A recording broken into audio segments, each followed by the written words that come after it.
بسم اللہ الرحمن الرحیم۔ پند درویش ضعیف حال را، درویش ضعیف حال را خشکی تنگسال می پرست، مفلس فقیر کے حال کو قحط سالی کے زمانے میں مت پوچھ کہ چونی کہ تو کیسا ہے، اللہ بشرط آ کے مگر اس شرط پر کہ مرہمِ بریش نہیں، اس کے زخم پر تو مرہم رکھے،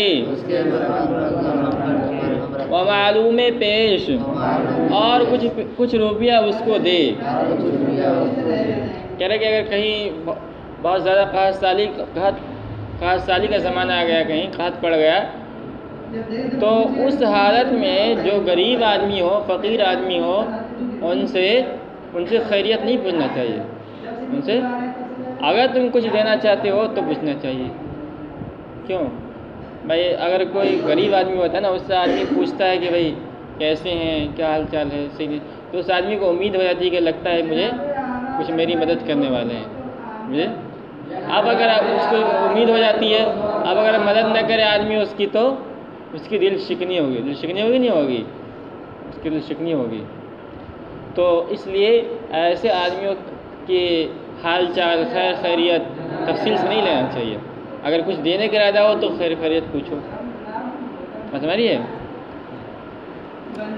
خرے کے بینی و بارے بگل در افتادہ، کہنے کہ جس گدھے کو تو دیکھے کہ بوجھ کے ساتھ بگل در افتادہ، کیچڑ میں گرا ہوا ہے، یعنی دیکھ رہے گدھا ہے اور وہ کیچڑ میں کیا ہے، پھنس گیا، اس حال میں کہ اس پر بوجھ لدا ہوا ہے۔ بدل برو شفقت کن، تو دل میں اس پر شفقت کر، ولے مرو بسرش، مگر اس کے پاس مت جا۔ اب دوری سے کہو کہ بہت برا ہوا ہے، مت جاؤ۔ اگر تمہیں مدد کرنے کا ارادہ ہے نہیں، مدد کرنے کا ارادہ جاؤ، مدد کرو کمر باندھ کے، لیکن جب مدد کرنے کا ارادہ نہیں تو اس کے پاس مت جاؤ۔ کیوں؟ اس لیے کہ جب اس کے پاس جاؤ گے تو اس کو امید ہو جائے گی میرے مدد کرنے کے لیے آ رہا ہے، تو پھر تم مدد کرو گے نہیں۔ کنونا کے رفتی، اور اگر تو چلا ہی جائے، اور سیدش کے چو افتاد، اور تو اسے پوچھ لے کہ چو افتاد، کہ تم کیسے گر پڑے۔ میاں ببند، میاں کہتے ہیں کمر کو، تو کمر باندھ لے، وچو مردہ بغیرت زنب خرش، دیکھو اس کو زم مت پڑھنا ہے، زنبن کے معنی آتا ہے گناہ، اور زنبن کے معنی آتا ہے دم، پونچھ۔ تو میاں ببند، تو کمر باندھ لے، وچو مرداں، اور مردوں کی طرح، بغیر زنب خرش، اس گدھے کے پونچھ کو پکڑ لے، یعنی اس کو باہر لیا۔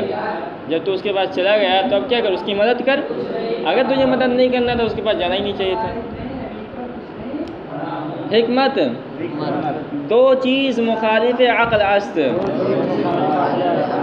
دو چیز عقل کے مخالف ہے۔ دو چیز ایسی ہیں کہ وہ ممکن ہی نہیں ہے۔ وہ کیا ہے؟ خوردن بیش از رزق مقسوم، متعین، قسمت کی روزی سے زیادہ کھانا، قسمت کی روزی سے زیادہ کھانا۔ ومردن پیش از وقت معلوم، اور معین وقت سے پہلے مرنا۔ ایسا ہو ہی نہیں سکتا۔ اللہ تعالیٰ نے جس کی قسمت میں جب جتنا کھانا لکھا اتنا کھا کر ہی مرے گا، ہے نا؟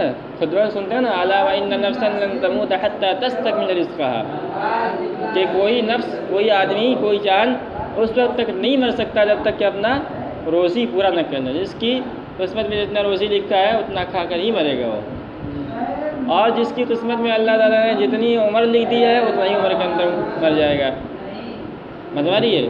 لیکن یہ متعلق ہے تقدیر مبرم سے، کس سے؟ مبرم۔ دو ہے نا، اللہ تعالیٰ جو فیصلہ فرماتے ہیں نا وہ دو قسم کا ہوتا ہے، ایک ہوتا ہے قضائے معلق، کیا ہوتا ہے؟ ہاں، اور ایک ہوتا ہے قضائے مبرم۔ قضائے مبرم یعنی اللہ تعالیٰ نے بس لکھ دیا ہے، جتنا لکھ دیا 80 سال مرے گا 80 سال مرے گا، لکھ دیا ہے کہ 30 سال تک یہ روزی کھائے گا 30 سال تک روزی کھائے گا، اس میں کوئی چینجنگ نہیں ہوگی، کوئی تبدیلی نہیں ہوگی۔ اور ایک ہوتا ہے قضائے معلق، کیا ہوتا ہے؟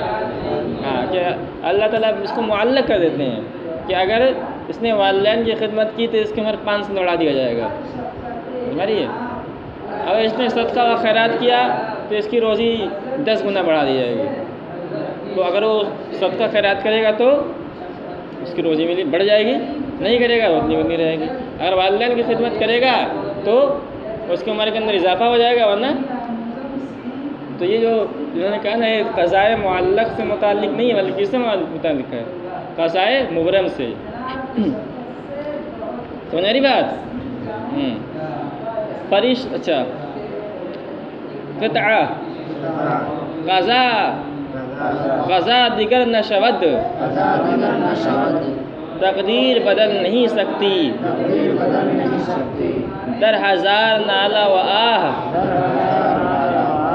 بشکر یا بشکایت پر آید از دہنے،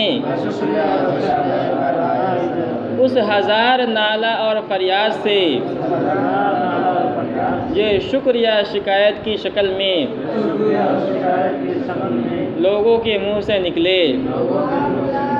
ہوتا ہے نا، لوگ گھبرا کے، عورتیں گھبرا کے نہیں کہتی میں مر جاؤں، یا کہتی تم مر جاؤ، تم ایسا ہو جاؤ، تمہیں یہ لگے ایسا لگے، لیکن ہوتا نہیں ہے۔ آدمی چاہے جتنی تمنا کر لے، جتنا کسی کو بد دعا دے لے، جتنا چلا لے، جتنا شکایت کر لے، جتنا شکر کر لے، وہ اس کے اندر کوئی تبدیلی، اللہ نے جو فیصلہ کر دیا مبرم، اس کے اندر کوئی تبدیلی نہیں ہوگی، چاہے تم 1000 شکوہ کرو، 1000 شکایت کرو، کوئی بدلی نہیں ہوگی۔ فرشتہ کے وکیل اصبر خزائن بعد،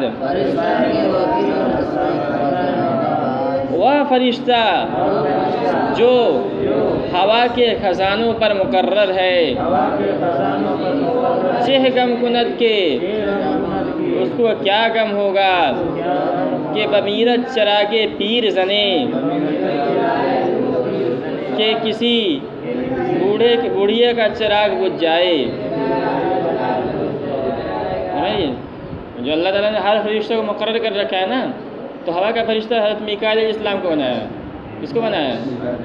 وہ جو ہے ہوا چلاتے ہیں، آندھیاں چلاتے ہیں، سمجھا رہی بات؟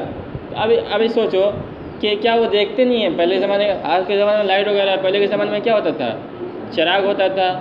اب کوئی بوڑھی عورت ہے، بہت کمزور ہے، اس کے پاس گھر میں چراغ جل رہا ہے، اب زور سے ہوا چلے گی تو چراغ بجھ جائے گا نہیں بجھ جائے گا؟